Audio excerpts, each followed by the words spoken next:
What's up, self-healers? Lisa Lightfeather here. Welcome to my channel, Closing the Gap. Make a conscious effort to meet you where you're at on your healing and spiritual journey. I thought I'd bring you along on my sunrise walk. It's so hot out here. I don't feel like walking and talking, so I will do this quick video and then go about my way.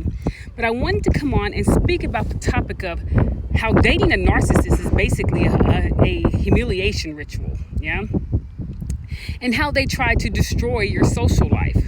So it starts off with them doing their love bombing phase, where they just come in and everything about you they love, and everything you do they love, and everything you do they want to be a part of. And for the unhealed empath, this is like a dream come true. Oh wow, somebody finally gets me. Somebody finally is into the things that I'm into, right? And so the unhealed empath falls for it. So this is something that even a healed empath could fall for at the beginning, because the narcissist is so well trained in this phase of the relationship, yeah? Or someone could fall for it and then they end up getting married to the narcissist, and then later on the narcissist destroys their social life, right? Takes it away from them. So the narcissist doesn't like anything that you do that doesn't have to do with them. If the smile on your face doesn't have to do with them, they hate it. The only time that they will like and enjoy a smile on your face is when they can say, oh, it's because of me that he or she is smiling. It's because of me that he or she looks good. But if anything you're doing outside of them makes you happy, they hate it because they're not a part of that. And so they try to demolish that for you.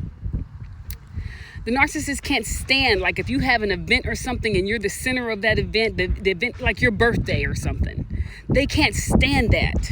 They will destroy your birthday. They will destroy holidays. Any place where they are not the center of attention, they will tear it down.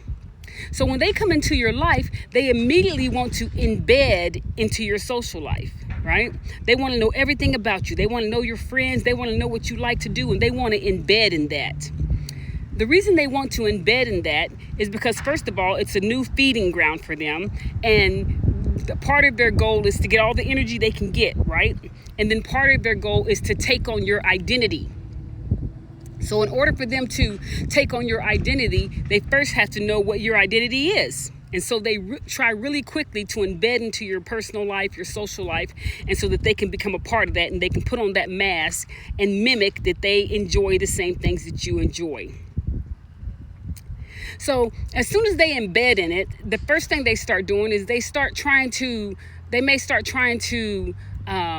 start trouble in your social life, like those aren't your friends, or your friends seem to like me, or, she's not really your friend. They will start triangulating you with people in your social life. Be careful of that guy. He can't be trusted. Things of that sort. And so they try to find something wrong with your friends right off the bat, or they try to find something wrong with what you're doing. They will do things like low-key humiliate you in front of your friends, like say low-key stuff, just nasty things, like they'll talk under your clothes, or they will talk under their clothes even. They might do stuff like grope you in front of your friends, and you might say, well, I don't really do that. I'm not really I don't really like public displays of affection, if you want to call that affection, because normally it's like it's a humiliating grope, like they'll grab your ass or something like that, or walk up behind you and grind you or something. You're like, listen, I'm in another woman's house. This is my friend and her husband. Why are you doing that? Or even don't let them take you to some place where they go to, because then they really humiliate you. Now, normally their friends know who they are. Like if they have friends, like they say, these are my only friends. I'm going to take you over to meet my only friends. Well, that sounds real nice, because you're like, oh, he's going to take me to meet his only friends or his best friends. Now, he must really like me if he's going to take me over there.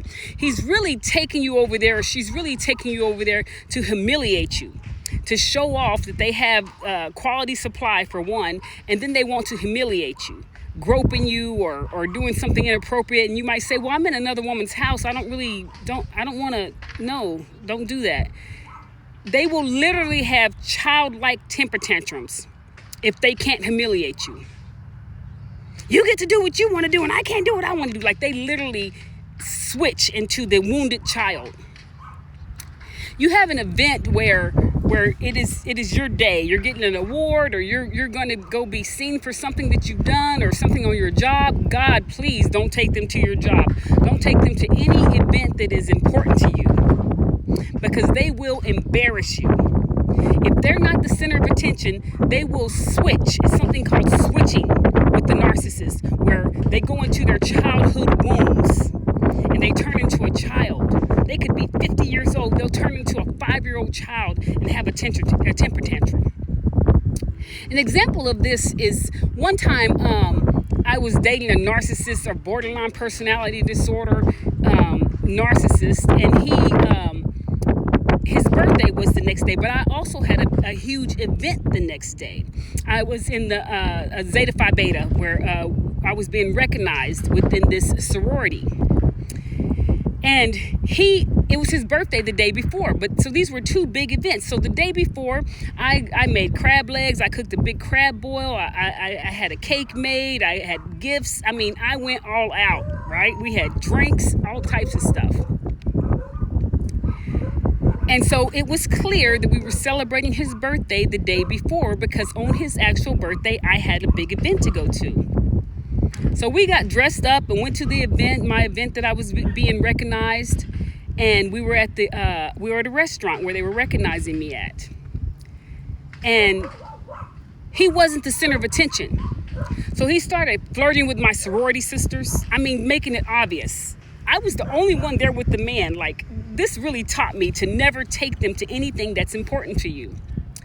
So he started flirting with my sorority sisters. That was embarrassing, right? And so I'd whisper, hey, could you please not do that? I'm not doing nothing. Like going to a childlike state, right? Then it got to the point where he started saying, it's my birthday. And I was like, I know, but we celebrated your birthday yesterday.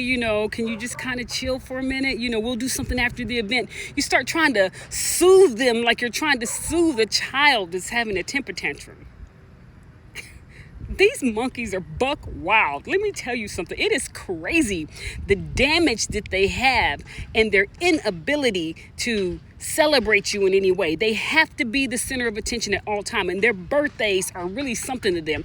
He literally ended up screaming, it's my birthday! It's my birthday! I was like, okay, it's your birthday. Calm down. Let me, excuse me, waitress, can we get him a piece of cake or something? Y'all, it was embarrassing.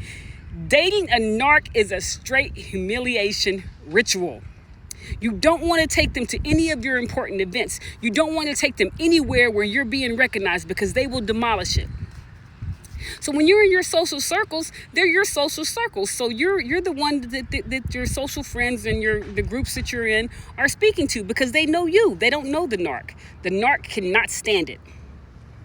The narc will humiliate you. They will find some way to humiliate you to make you look bad. The narc will sleep with people within your social circles and then have you looking like a fool. You'll be like, oh yeah, this is my man or this is my woman. And you're up there parading with them, and they dress the part. They dress the part. So if you have some type of event where you have to wear the color blue, they will dress up in their blue with you. They dress the part. And then they get in there and they humiliate you.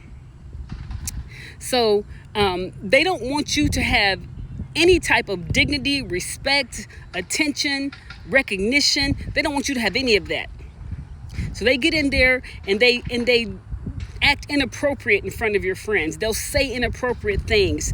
They triangulate you with your friends. I'm telling you, they get in there and they will do anything to make you look bad so that they are the center of attention.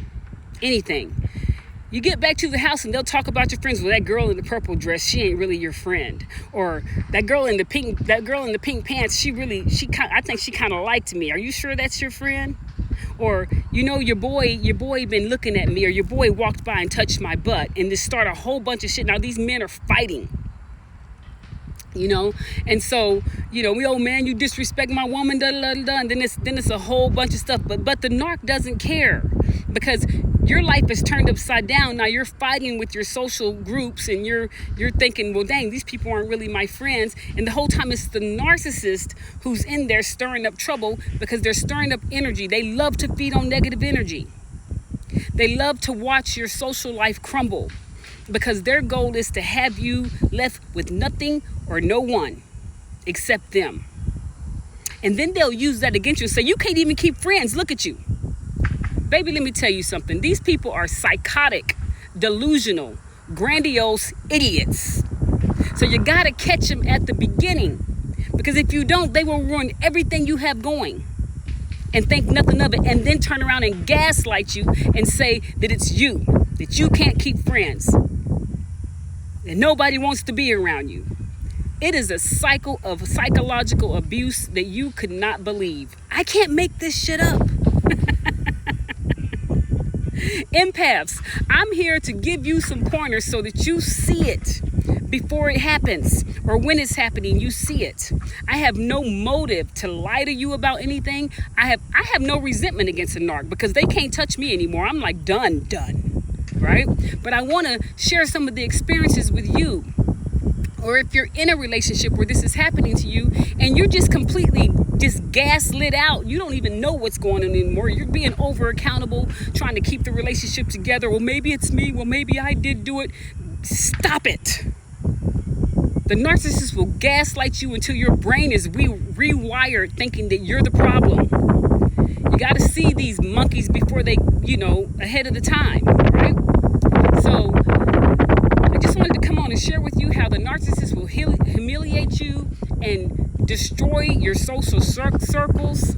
It's like dating them is like a complete and total humiliation ritual. Marrying them is like being humiliated for the rest of your life until you get away from them. It takes a long time to heal from this type of abuse. So I just want to come on sometimes and just give you some pointers, like when it crosses my mind, like some of the stuff that they do that will have you confused. You just don't know what's going on. You're like, what is, you're confused because the normal person doesn't think like that.